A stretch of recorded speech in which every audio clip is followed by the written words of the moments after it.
Checking out some Buick LeSabres here on Marketplace. Here's one. 2004. Doesn't look bad. It's got the FA convertible top on it, if you would call it. It's got the FA exhaust ports on the fenders. 2004 Buick LeSabre Custom sedan, four doors, $3,500, 128,000 miles, silver, blah, blah, blah, gasoline, blah, blah, blah, 18 miles per gallon, 27 highway, blah, blah, blah. Dad's car no longer could drive, bought in 2006 with 26,000 miles from a dealership. Repairs and condition in description, along with photos and documentation available. Runs well and properly maintained. Meet at PNC Bank during normal operating hours. Deposit of $3,500 required and verified by bank to test drive, which will be sealed in an envelope and signed by both parties. Title will be transferred once money is deposited.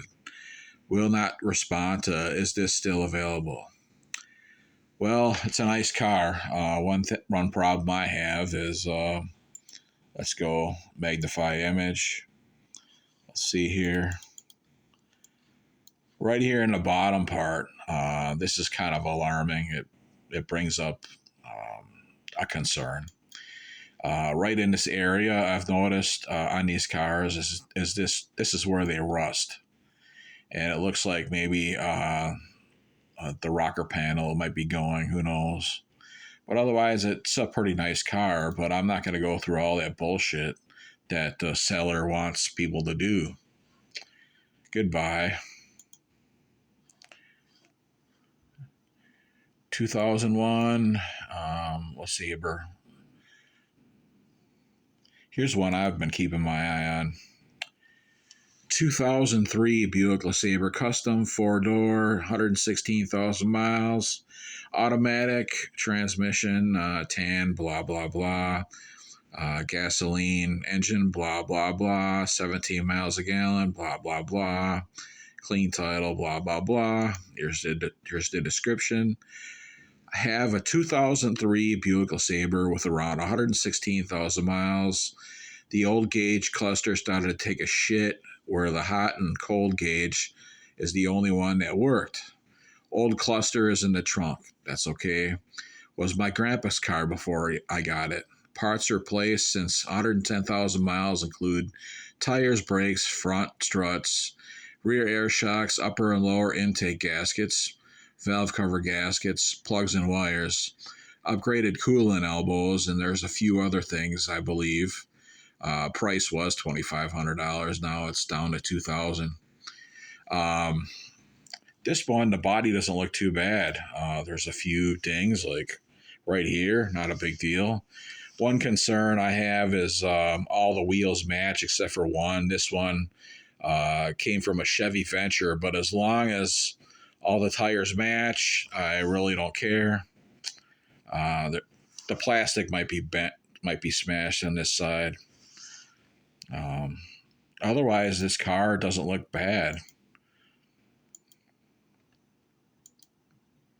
It's missing the fog cover, but those are easy to obtain. They're at junkyards everywhere. This is the old gauge cluster that read 115,825. And this is what the new gauge cluster reads, 188,000 miles. Yeah, it appears there probably is like minimal rust to no rust on these areas on the bottom of the quarter panels and the fenders. Yeah, there's a little bit of ding right there.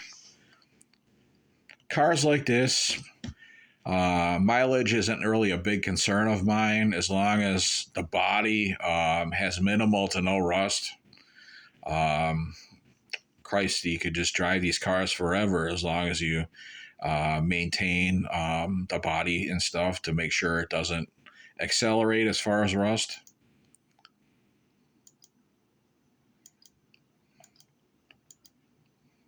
But yeah, those clusters, I know they're a pain in the ass. The Silverados have that problem too, where the stepper motors in the cluster fail, and you gotta send the whole cluster in to get it repaired and reconditioned. But at least he saved the old cluster, and at least he was honest about it. Yeah, a car like this, who cares? They last forever. They're reliable, and as long as you maintain the body to prevent it from rusting, that's good. One thing about these newer cars I don't like is the way they sit so close to the ground. Um, since they sit so close to the ground, it's like a magnet for more salt and water and all that winter bullshit. But yeah, um, yeah, this car looks all right.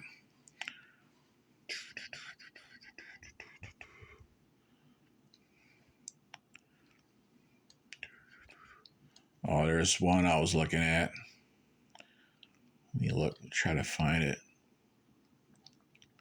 Um, where the hell is it? Yeah, I've noticed the Lesabres have been coming down in price. They're not as steep as they used to be. The Buick LaCrosses, I've noticed, I just did a search, they're more in price than these.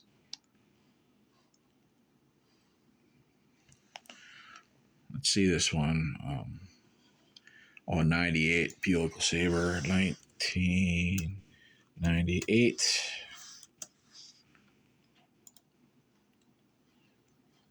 Oh yeah, this one I was looking at. This one is this one's a 1998 for 2750. It's got 178,000 miles, one owner. Good tires, brakes, exhaust, new battery, very little rust.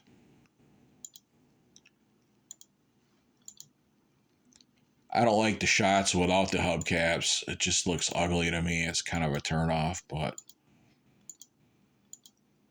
let me try to find a decent picture.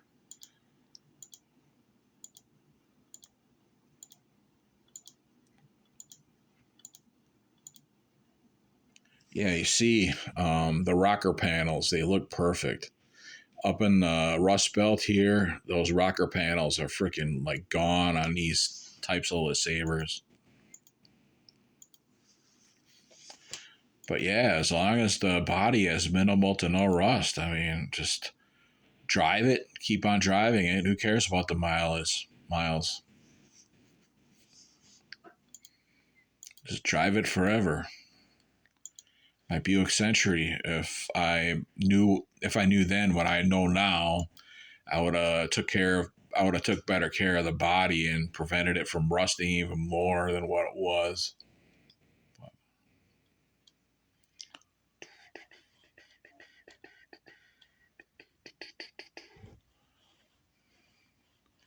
Say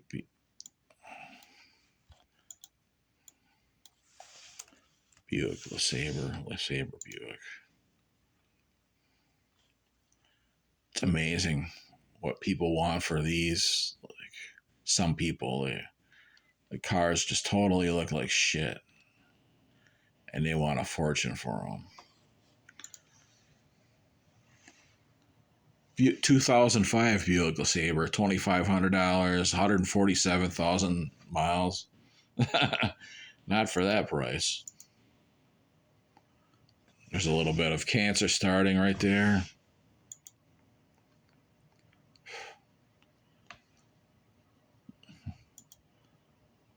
Dream on. You might as well just send that thing to the junkyard. You could see like the maybe I don't know. It looks like I don't know. Maybe there could have been some structural damage, considering that the quarter panel is so crunched to the wheel like that.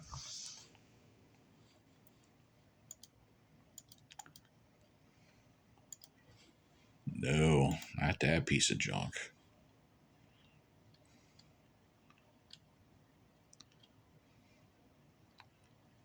One pet peeve of mine, as far as like looking at cars on Marketplace, um, one pet peeve of mine is when people have donut tires on their vehicle and they take pictures, selling pictures, and they leave the donut tire on. That's just a big pet peeve of mine. And plus, let's say if they got oil or antifreeze bottles in the back seat, that's kind of a turn off too. And also, what else is a turn off? I'm thinking. Whenever they park their vehicles on oil spots. I mean, if you park your vehicle on oil spots, that doesn't create a good selling picture. Some of these people need lessons. And when they're called out on it, then they're just like, oh, fuck you, you know. Take better pictures, you moron. Learn how to take better pictures. Idiots. Anyways, I'm going to get to uploading this video. Good night. Have a good night. Bye.